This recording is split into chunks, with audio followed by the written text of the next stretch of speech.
Hi, everyone. For those of you joining, thanks so much. And we're going to get started in just a minute as people continue to join.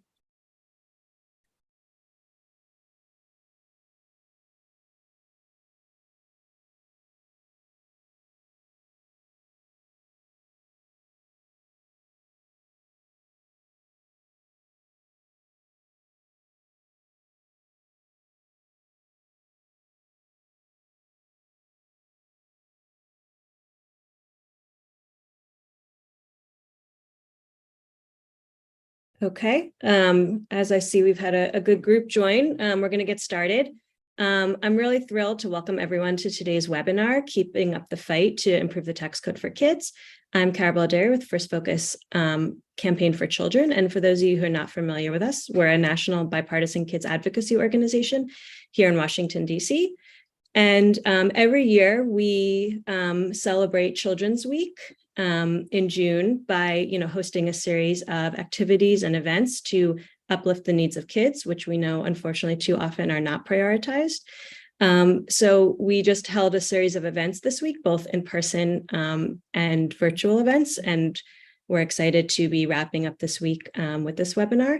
So if you missed any of those events, some of them were recorded, and you should please feel free to visit our website, firstfocus.org, under the landing page Children's Week 2023, where you can view some of those events.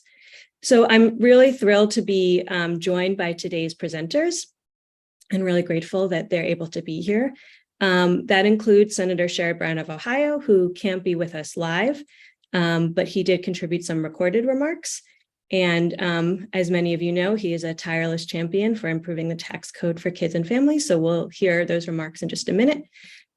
Senator Michael Bennet of Colorado had hoped to contribute some recorded remarks, but it was a very busy week in the Senate, especially on tax policy.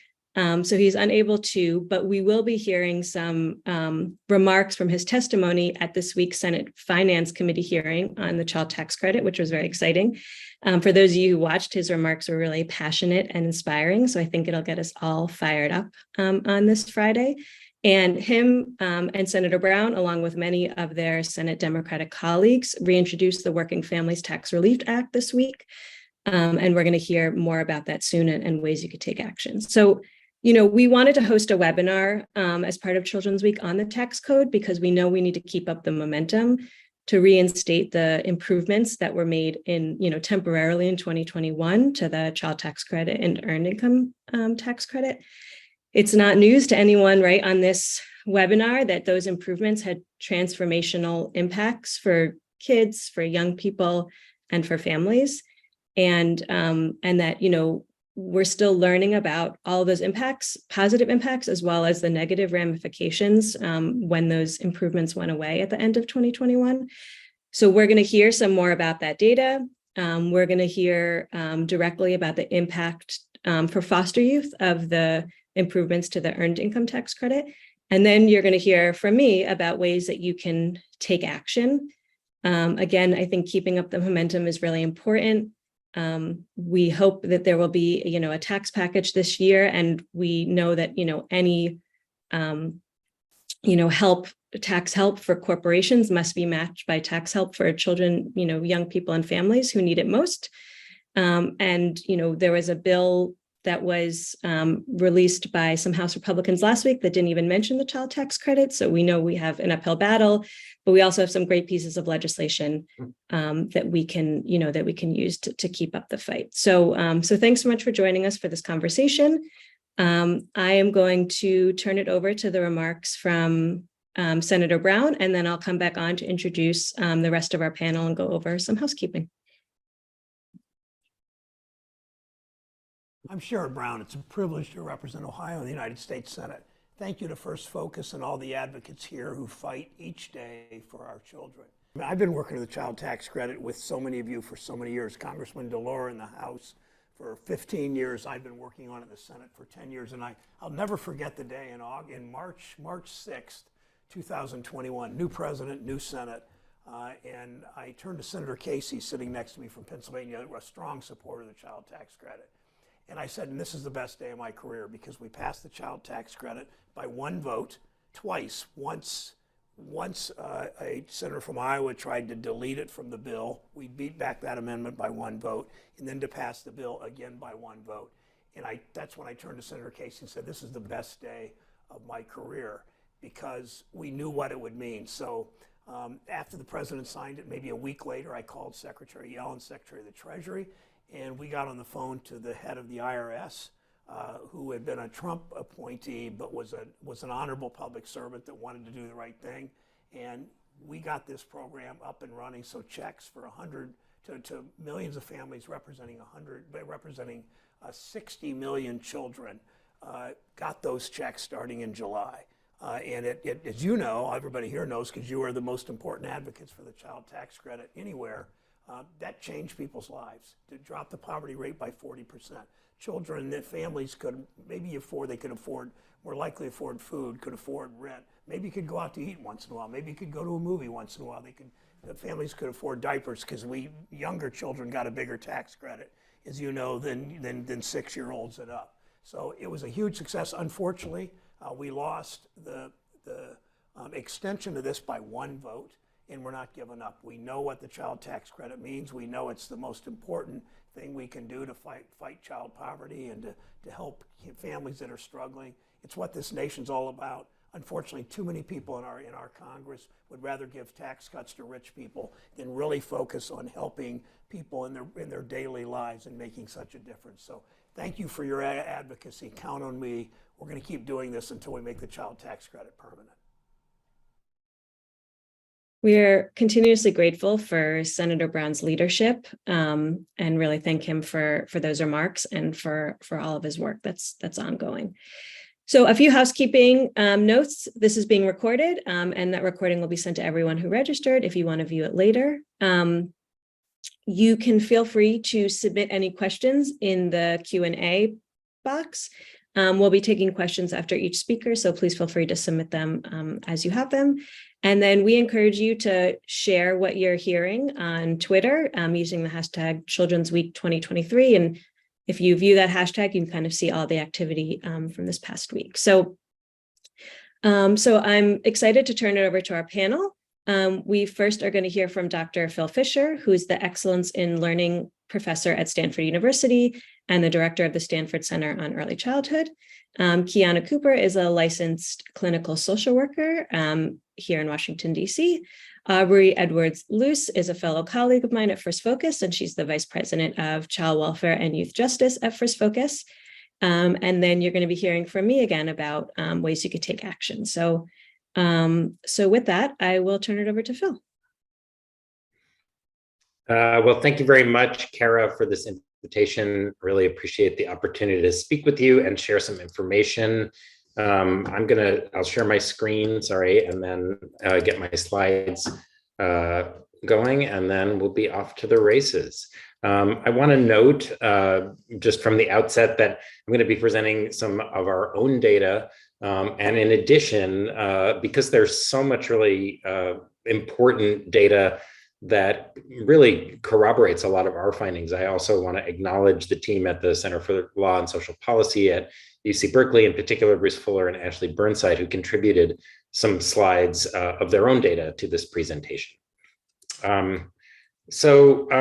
Let me just start by sort of teeing things up and noting, and I think this will be familiar to most of this audience, that we really, during the pandemic, enacted a number of social policies, especially when it comes to the economic well-being of families, that were transformative and that might have had very limited possibility of being put in place under other circumstances. And I think many of us are now thinking about what can we take away from what was learned during that period of time, and how might that inform our efforts moving forward, which is very much the subject of this webinar.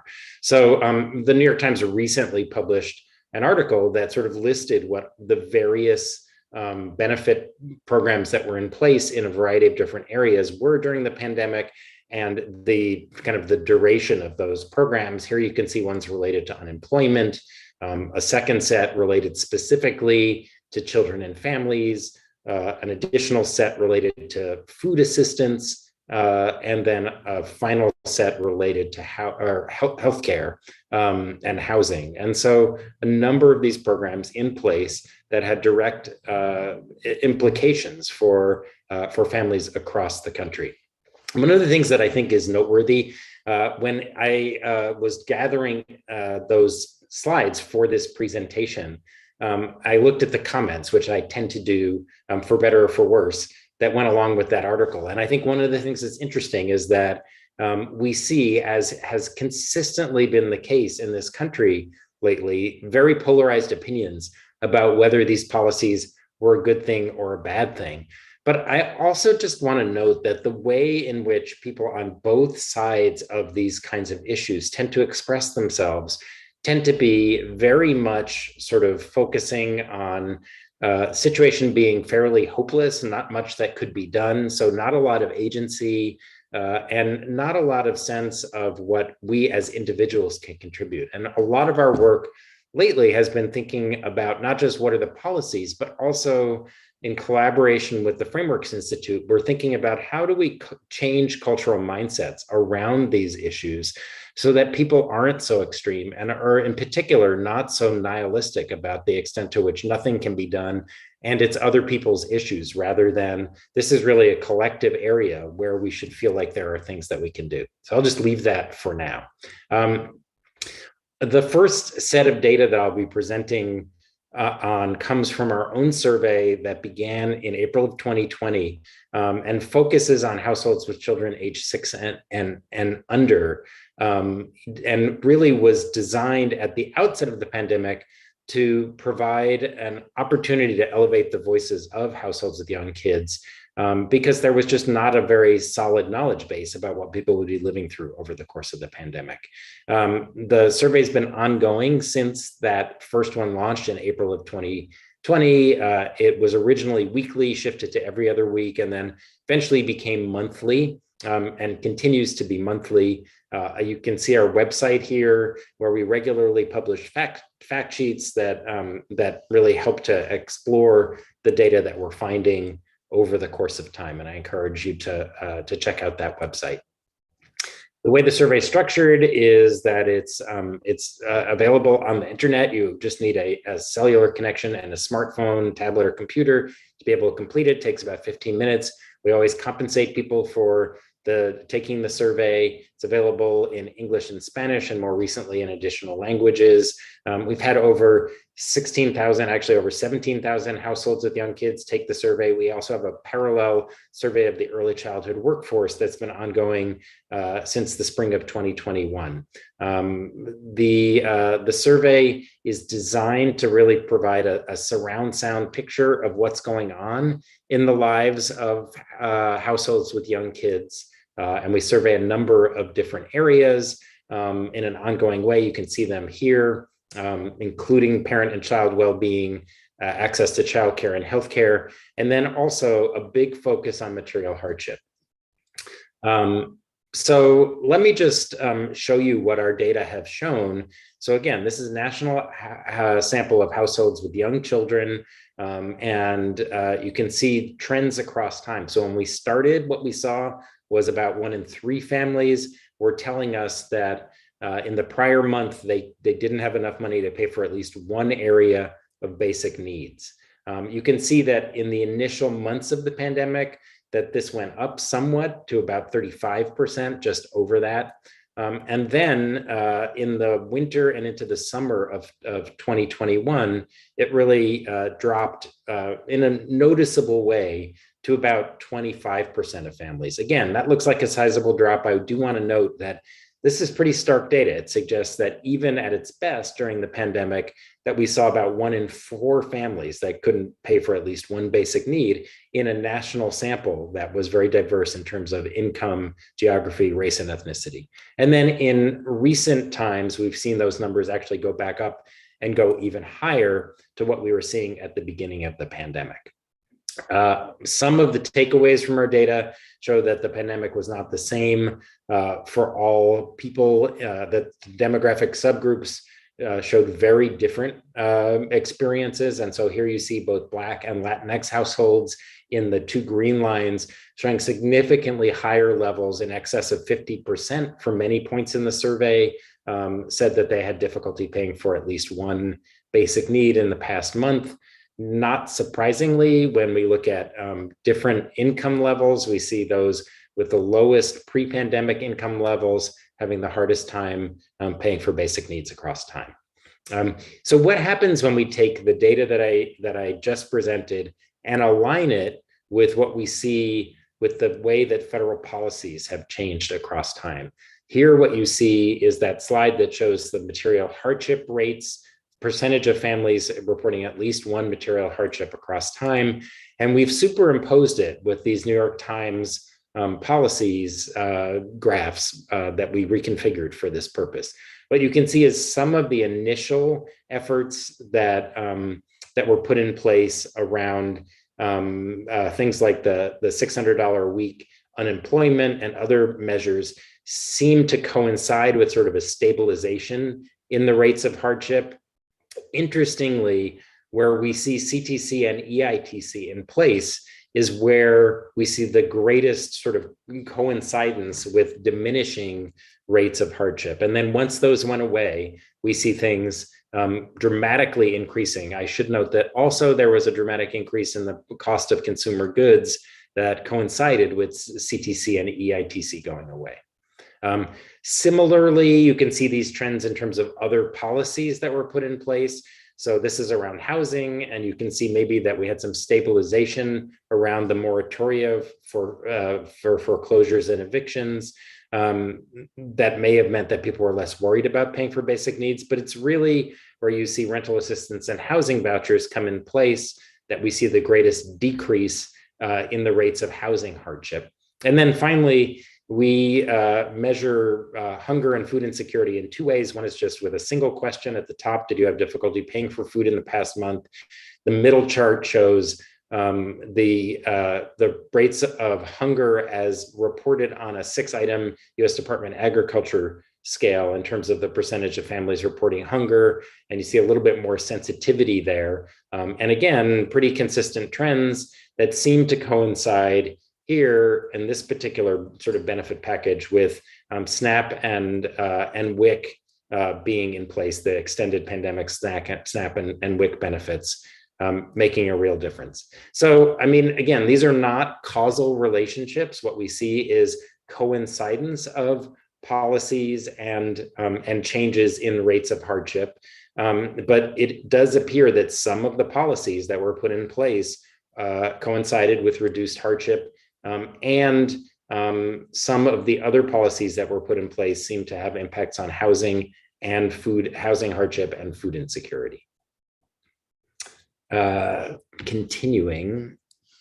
And I mean, the other thing is that sort of consistent with this is reporting that's been done that shows that overall that child poverty rates seem to have been affected over the long term by government policies that are designed to reduce the burden on families and decrease the amount of child poverty.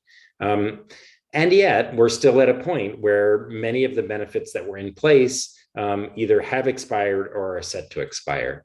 So now I'm going to shift to what the class group found around the impact of the end of child tax credits on the material well-being of families. Again, this is a national sample, a sizable sample. It's in this case includes a broader segment of families with children, so not just those with young children, but sort of overlapping data in terms of it being national in scope and looking at some of these effects. And what you can see here, the data are segmented by race and ethnicity, and you can see that the difficulty in meeting monthly expenses increased substantially across all groups, with the highest rates of increased difficulties coming among the Latinx respondents to the survey.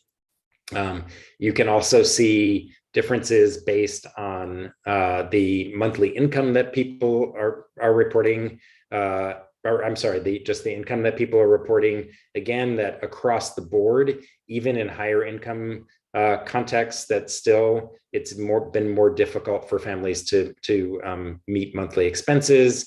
And then here you can see some of the areas where we're seeing the greatest difficulties that are being encountered. Food and groceries, not surprisingly, something that we also have seen in our data. Another thing that we saw in the rapid data was difficulty paying for utilities, which I think falls into this left-handmost category in the class survey of just difficulty paying bills. You can see the kind of the impacts across the board in terms of the ways in which the payments going away have had impacts, increased financial stress.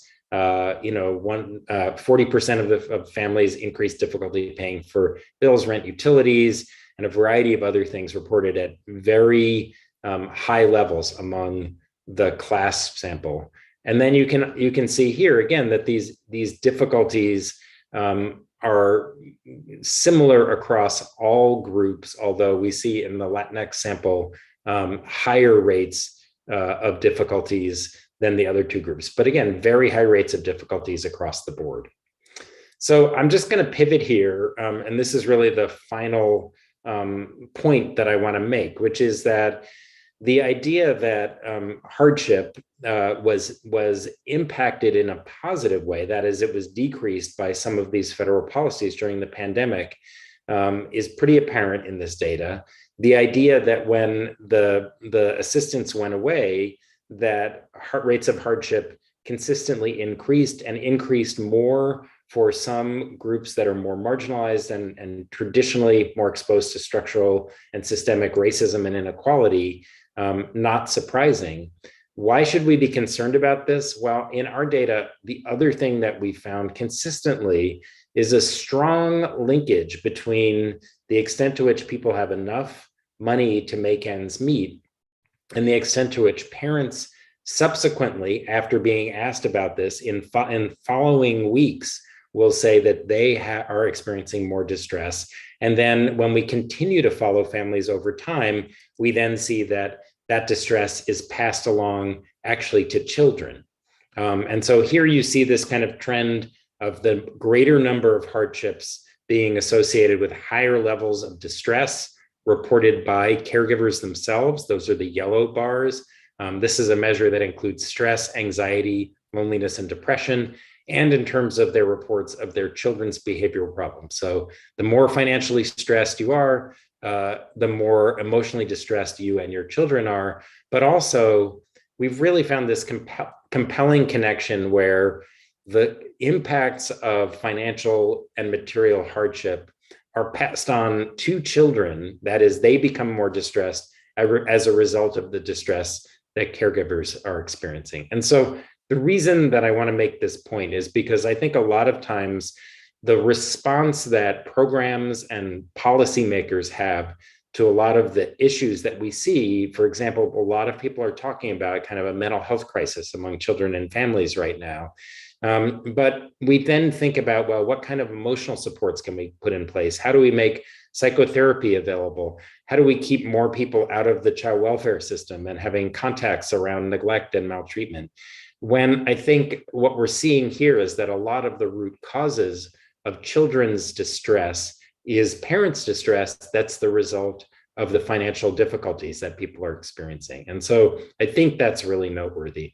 The last point I want to make is that it's not just about the overall rates of hardship that we're seeing, but it's also about the unpredictability in the ability to pay for basic needs. So when we look at our data and we add this measure of financial unpredictability, that you don't know from 1 month to the next whether you're going to have the ability to pay for basic needs, that contributes to both parent and child distress uniquely over and above just your overall mean level of income.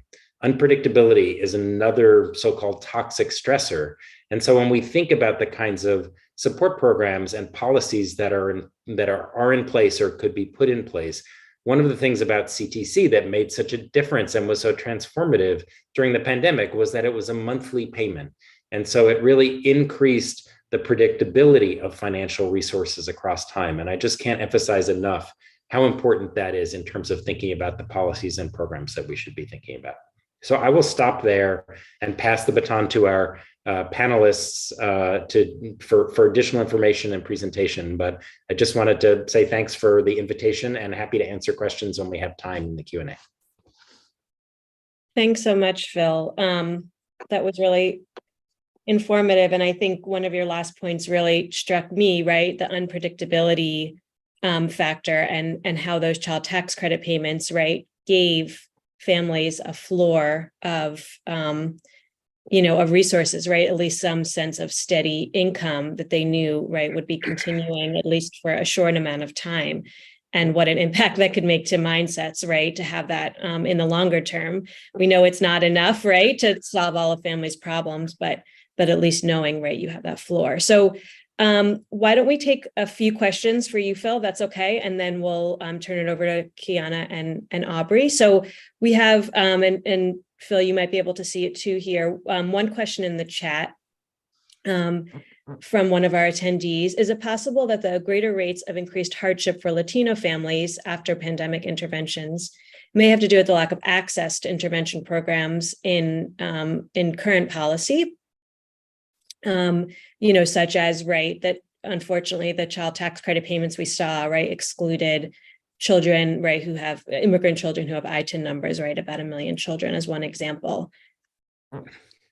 I think it's entirely possible that that's an explanation, that access to CTC was more limited for Latinx parents, although we do note that this was some of the data that I was presenting from CLASP is about increases in hardship after the payments went away. So there's some sort of uncertainty in my mind about that. I will say that I noticed that Ashley Burnside from CLASP is listening in. And so it's possible that she may have additional information that she can pop into the chat about their findings and how they might explain them. Since it's me doing my best effort to present their data, but I don't have the more nuanced information. So Ashley, if you're listening, please feel free to add to my response. Great. And Ashley, you could always welcome to send anything to us afterwards as well that we can pass along. And so glad you're tuning in. One other question that I know I personally have, as well as a few of my colleagues, is, how you measured the impact for the earned income tax credit, right, for young people, considering, they didn't get it, right, until that kind of lump sum, after, right, the eligibility, not until 2022. So, right, that a lot of families got the advanced child tax credit payments, starting in July 2021, right? But for the earned income tax credit expansions, right, they could not get that until tax time of 2022. So, because I know we have wanted to tout, right, those impacts, and I know we're going to be hearing more about them soon from Kiana and Aubrey, but how you measured that impact. Well, so again, what I want to emphasize is that in the data slides that I presented, we're not looking at the direct impact in terms of that we can say there's a causal relationship between the onset and offset of policies and what we see in terms of the rates of hardship. What we're doing is simply showing the visualization of when the policies were in place and what the rates of hardship were at that time. And I want to be really careful to not say we know that CTC or EITC caused this or that, but rather that we see these things happening temporally in time in ways that are very close together. I think it's an interesting question, Kara, of what the difference might be in a lump sum payment versus more frequent payments in terms of the well-being of households. And I think there is ample opportunity to gather that information and to use it in the design, for example, of cash transfer programs moving forward, to get a sense of how impactful is it in, for example, on the predictability of income to have more frequent payments, as opposed to getting it in your tax returns at the end of the year. So really good question, something that I think we would need to dive into via other data sources, including follow-ups with some of the families that we've been talking to in our survey. But great question.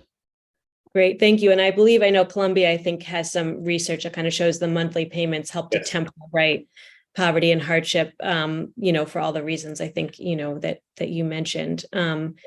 So thank you for that. And so I'm going to turn it over to Kiana and Aubrey for their discussion.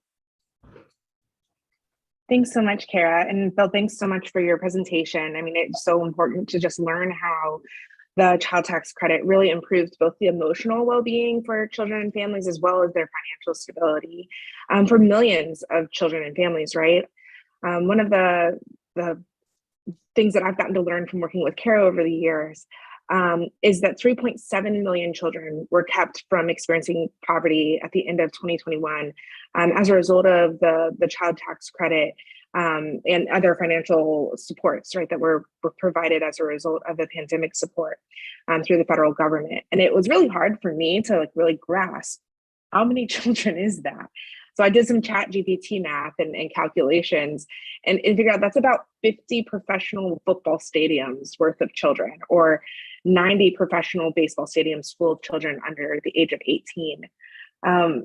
Luckily, it wasn't just children under the age of 18 that were being helped by our tax code reforms during the pandemic, in the American Rescue Plan specifically. Youth weren't left out of those reforms, and the American Rescue Plan improved the economic stability of youth who had experienced homelessness and foster care as children. And the changes to the earned income tax credit specifically allowed youth between the ages of 18 and 25 to obtain a refund of up to $1,500. And those improvements for through the earned income tax credit were so important for youth in foster care. And Kiana is here with me today, and she's going to help us understand a little bit more of what that looked like.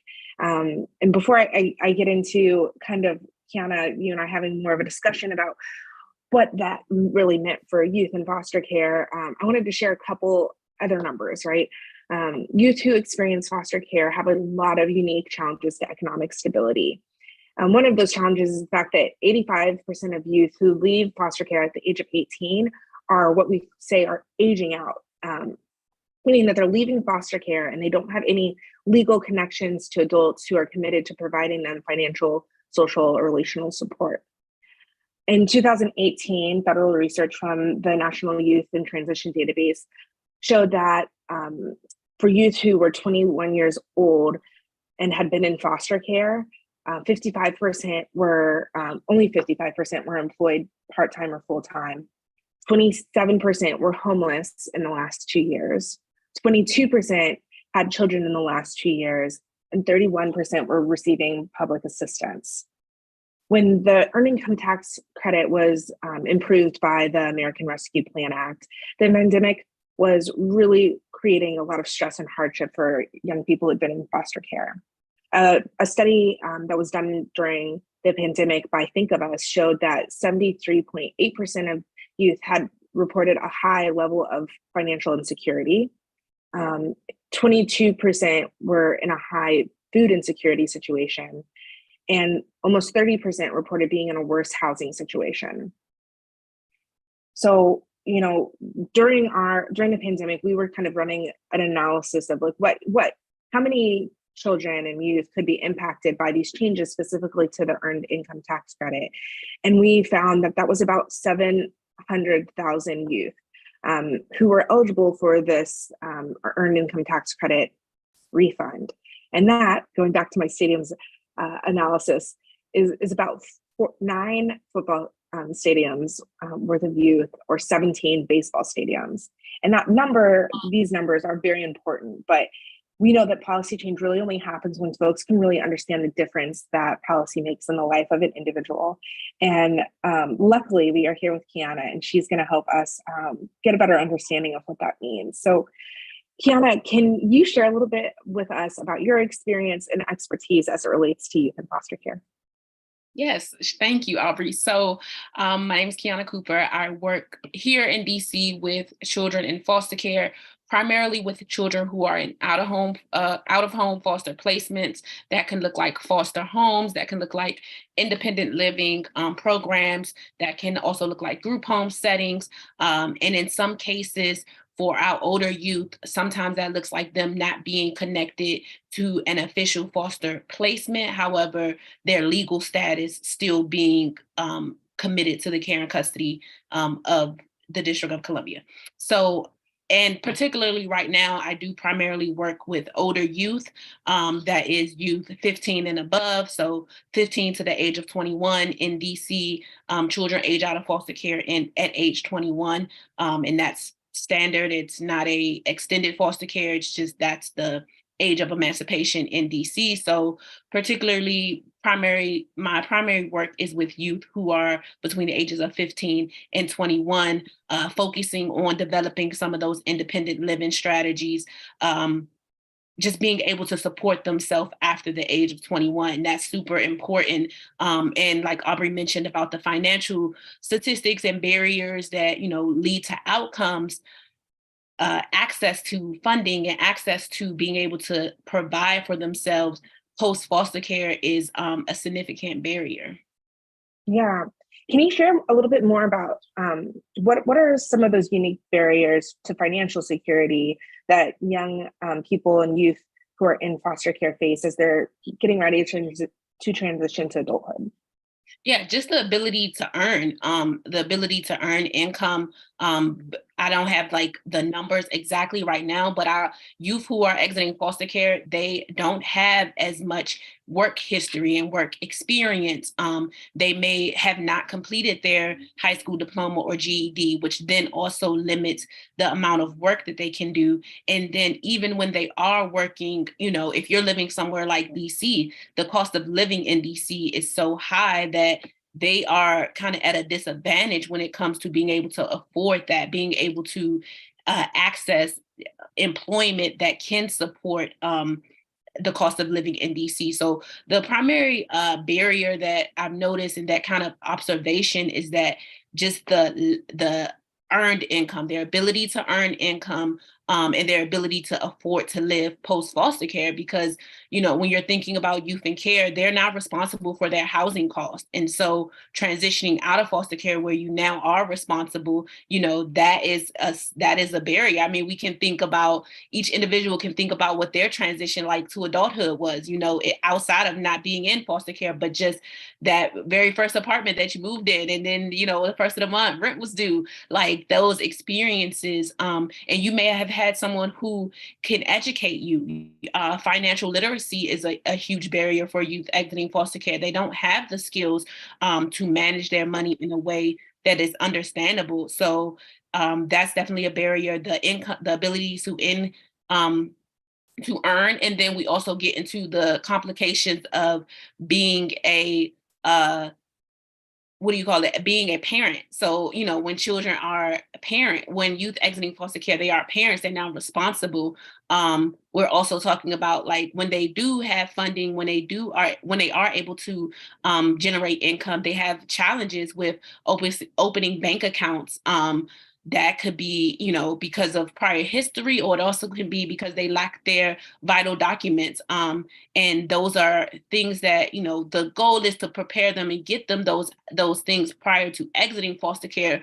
But a lot of times that is a task that they are working on like right up at that age of emancipation. And if those things are not squared away, then going into adulthood with the inability to really bank and manage their money, and have a place where they can receive money is a barrier.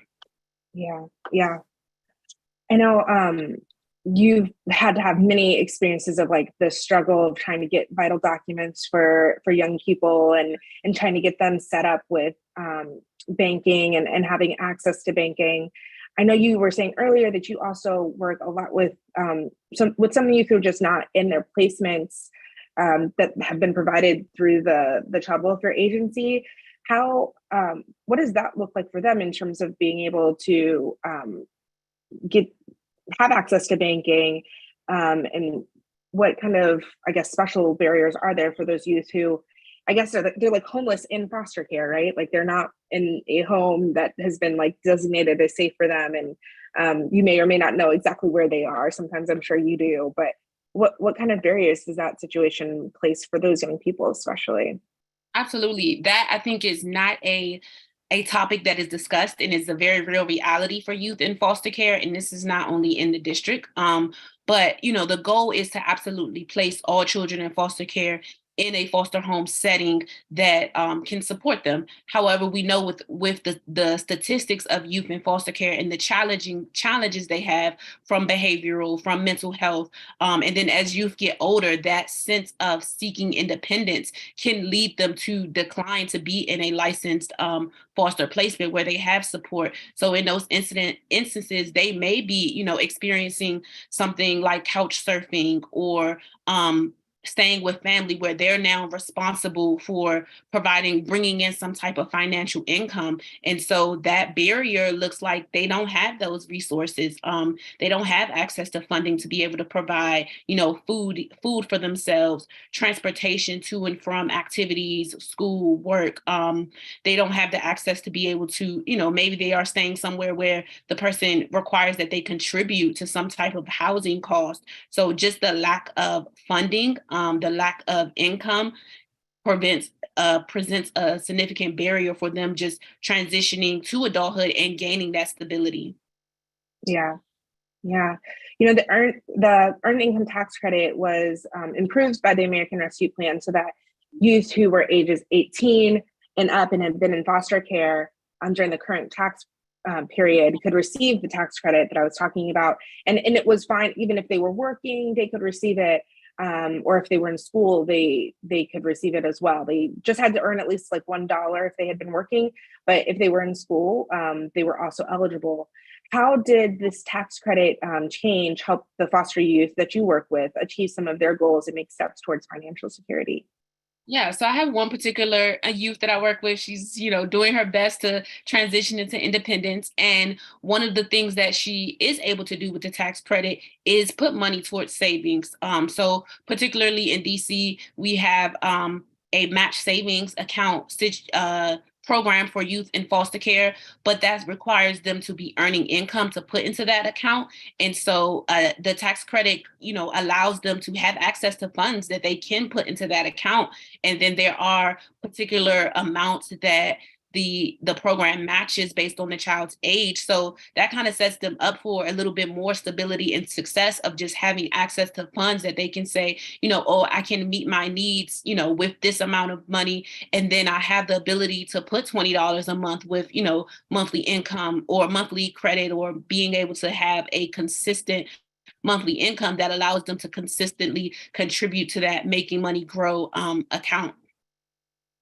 So Making Money Grow is the matching program, right? So Yes.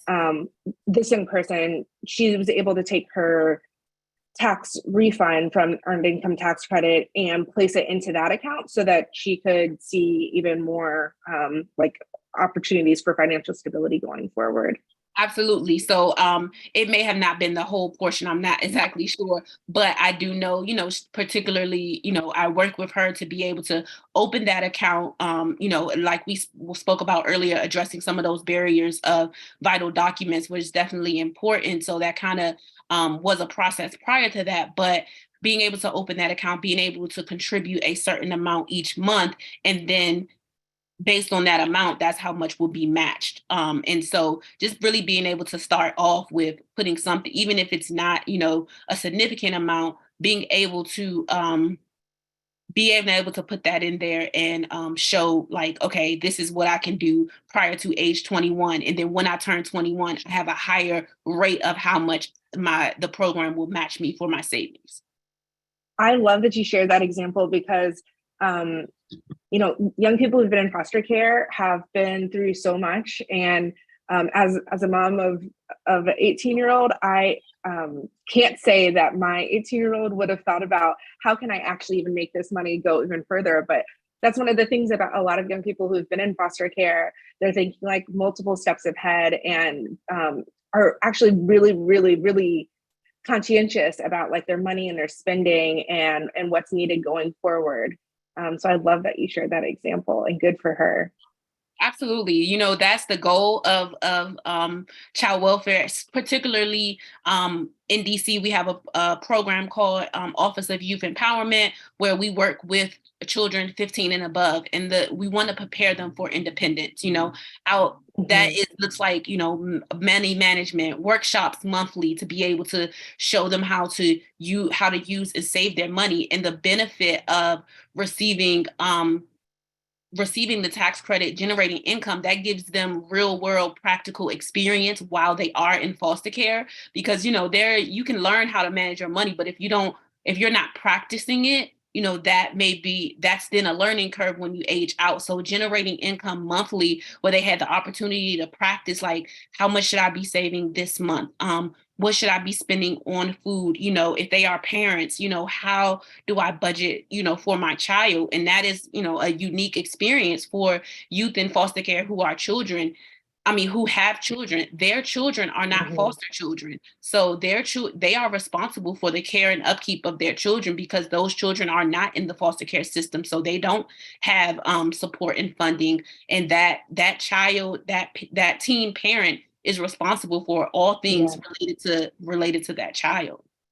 I think that's so important that you raise this, Key. I think it's going to give folks who are listening, especially some of our legislative members, to be able to recognize, like, young people are making very conscientious decisions, very responsible decisions with the assistance that has been afforded to them through the tax credit improvements, and that they have real life lessons and real responsibilities that they're taking with that. And also, one of the things that I think is really great about this conversation we're having today is that you're demonstrating how, when young people also have the support of being inside of the agency, when they get these funds, they're also getting some coaching and some wisdom imparted with them, some guidance about how they can even further their needs for economic stability as they get assistance from folks like you. So thanks so much, Keith, for sharing all of this with us today. I'm going to kick it over to Kara and see if there's any questions that came up in the chat, and we'll take it from there. Great. Yeah, I have one question for you, and people, please feel free to submit any more. Thank you so much for that conversation, for Kiana, for your work. I want to highlight, because I don't think I'm able to directly respond in the chat, you know, some important points made by an attendee, Angela, about, you know, the restrictions of these tax credits, right, for immigrant families. We know we have a lot of work to do to, you know, both to increase access and eligibility. So, Angela, thank you for making those points. I know at First Focus, you know, we're continuing that advocacy along, right, you know, with the bills that we see. And so thank you for your work and for making those points. And I'll be sharing a little bit more about that in the Take Action portion. For Aubrey and Kiana, one thing I was wondering if you could touch upon is, you know, and Kiana, any like kind of efforts you saw in DC around outreach to young people, right? That this earned income tax credit, you know, expansion was available, right? We know it lowered the age, right? So there was all these youth that were, you know, now eligible for the first time. We know filing taxes is not the easiest process, right? And a lot of young people might not be, you know, filing taxes or realize, right, that this you know, that this refund was newly available to them, at least for this year. So we know that's an area, right, that will take continued work, even if we are able to get to reinstate those expansions once again. So was curious, you know, your viewpoint on that, anything you did see, or where you could see that there's much improvement needed in that area. Yeah, so as far as the acknowledgement of, you know, I need to file my taxes, a lot of young people are working, you know, and so they understand like their adulthood responsibilities. They may not, you know how to do it, which absolutely the agency provides support, connects you to community resources that can really provide that financial education. But I think knowing that they are eligible is something that also the agency provides that awareness of, like, you know, once we know there's data and documents and spreadsheets that say all of these youth are, eligible, then we make sure that they are aware of that and they know what next steps they need to take to access that funding. And they have the support, to file taxes, to be able to understand their W-2s, their incomes, things like that. Yeah, I think that Washington, D.C. is really, really unique in some of those ways. And the intentionality and support specifically for older youth, I think is a really great roadmap and a model for other agencies as well, to really have people who are dedicated to making sure that those spreadsheets are filled out, and that those resources in the community for young people to learn how to file their taxes, and even the resources inside of the agency are available to help young people have access to these tax credits. Great. We have one more question in the chat. In the interest of time, I'm going to keep us going, but Kiana or Aubrey, if you are able to respond to that, we could also make sure you get Lynn's information to respond directly, because I think it's a great question, right? Would love your insight about improvements you would see, right, to the EITC that would be particularly helpful to young people and those transitioning out of foster care. So thanks for that question. Please feel free to respond. But in the interest of time, I think next we're going to hear from at least the kind of small snippet of Senator Michael Bennet's testimony at this week's Senate Finance Committee hearing on the child tax credit, which it was exciting to have a hearing on it. And his testimony was really passionate and inspiring. So we're going to hear from that. And then I will talk about ways we could take action. We have had 50 years of trickle-down economics in this country, in this beautiful and great country of ours. And in this country, that has caused us to have one of the highest rates of income inequality in the industrialized world. That has caused us, the work this committee has done, has caused us to have some of the lowest economic mobility of any industrialized country in the world. And as a former urban school superintendent, has created a tragedy for the United States, which is that 50%, we have almost the highest rate of childhood poverty in the industrialized world. That's what we're facing, and our parents are having to spend $30,000 just to pay for childcare. And Dr. Meyer is living in an imaginary world, in my view, with all respect, where people are working 2 and 3 jobs in the whose kids are in the Denver public schools, my old district, and somehow they have time to figure out when this committee passes an increase in the child tax credit, and that's going to cause them to stop working months before they get the check. That's not reality. The reality is a world where parents are scraping by every single month. They can't afford the rent in this savage economy. They can't afford to pay for food. They can't afford to pay for childcare.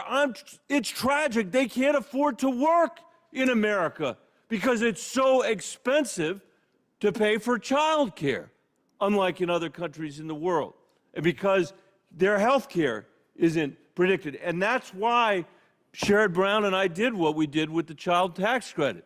And I will say, Mr. Chairman, I'd like to add for the record the Irvine study, the Columbia study, the Urban Institute study, just so my colleagues know that Dr. Meyer's position is not the majority position. The majority position is this worked.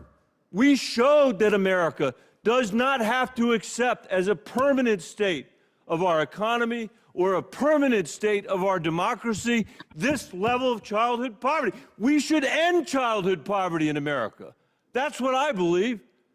Why does the richest country in the world have one of the highest poverty rates in the world? Why do we have an education system, tragic, that doesn't have quality preschool, that doesn't have quality K-12, and higher education is so expensive that education system where colleagues of mine say, well, don't do anything on the child tax credit, let's rely on the education, where that education system's actually reinforcing the income inequality we have. A world where Ms. Lester has to come here and say to this committee, no, I'm not going to make the economically idiotic, irrational decision of giving up my job where I have to pay $30,000 for childcare for an additional incremental $300 a month, which lifted 50% of the poor kids out of poverty in this country. And I want to finish, my time is up, but let's talk about the 19 million kids we've left out because we didn't extend this credit. 95% of those families, of that 19 million, the poorest kids in America, are working, are living with a retired relative, are living in a household with somebody who's got a disability, or whose kids are under the age of 2. So what I would beg and say to my colleagues is, let us work together on this. Let's build on the success that we have. Let's accept that the majority of the studies are right, and Dr. Meyer might actually be wrong, because he probably is. And let's commit together to end childhood poverty in America and create an economy that when it grows, finally, as it has not for the last 50 years, but when it grows in America, that it grows for everybody, not just the people at the very top, and that this country can stand for both freedom and for opportunity. That's what we have to do in this country. We have to move on. Okay, so I hope we're all feeling fired up after those remarks. And, the full recording of that hearing is available on the Senate Finance Committee website for anyone who didn't get the chance. As you heard, he was referencing, there was a lot of talk about, the effect on parental employment. I know us at First Focus, as well as many on this call, kind of don't play into that premise, right? We know taking care of kids is work in itself. And we really appreciate, Senator Bennett's passion and ongoing advocacy and remarks. I know we're at the top of the hour, so I'm going to be brief. I hope everyone can stay on for just a few more minutes. You heard about, evidence and, and testimony of the impact of these credits. So, now we want to help you take some action. And for many of you continuing to take action, we know we have many partners on this call who have been with us in this fight. So if we can just upload a few of the slides to kind of showcase some of the tools that we, advocacy tools we have, great. So first, First Focus is launching a new resource that we're calling the Child Investment Research Hub, which is intended to be a one-stop shop where child advocates and decision makers can access kind of the full array of research available on the positive consequences of investing in our kids, including through tax credits and other forms of cash transfers like we heard today. We know the evidence is on our side, and so having it, all in one place, we hope is helpful to you. And, we really hope it could be a critical tool in kind of building the political will we know we need for lasting progress. We are still definitely in the process of building this out. We have definitely not captured all the research out there. So please feel free to reach out with resources you see missing, or just ways you kind of, can improve any thoughts you have improving upon the usability of this tool overall. And that's on our website. You see the link here, and we'll send that out after. And then second, we have action alerts for kind of the two kind of big bills, right, to improve the tax code for kids and families and young people that were just both reintroduced recently. In the House, we have the American Family Act, which is led by Representatives Rosa DeLauro of Connecticut, Suzanne DelBene of Washington State, and Richie Torres of New York. And that's supported by nearly every Democratic House member. Next slide, so we could kind of see the list. House members, so over 200 of them, which is great to see that overwhelming support. And in the Senate, we have the Working Families Tax Relief Act, which is led by Senators Brown and Bennet, as we just both heard from, as well as Cory Booker of New Jersey, Raphael Warnock of Georgia, Ron Wyden of Oregon, and Dick Durbin of Illinois. And they are also joined by the majority of their Democratic Senate colleagues as well. These bills differ a little bit, but both would reinstate the improvements made to the child tax credit in the American Rescue Plan Act that, we know expired, unfortunately, at the end of 2021. These improvements include, once again, increasing the amount of the credit, delivering the payments monthly when bills are due, and allowing children and families with little or no income, so those who need it the most, right, to receive the full credit, which is $300 a month for children under 6 and $250 a month for children ages 6 to 17.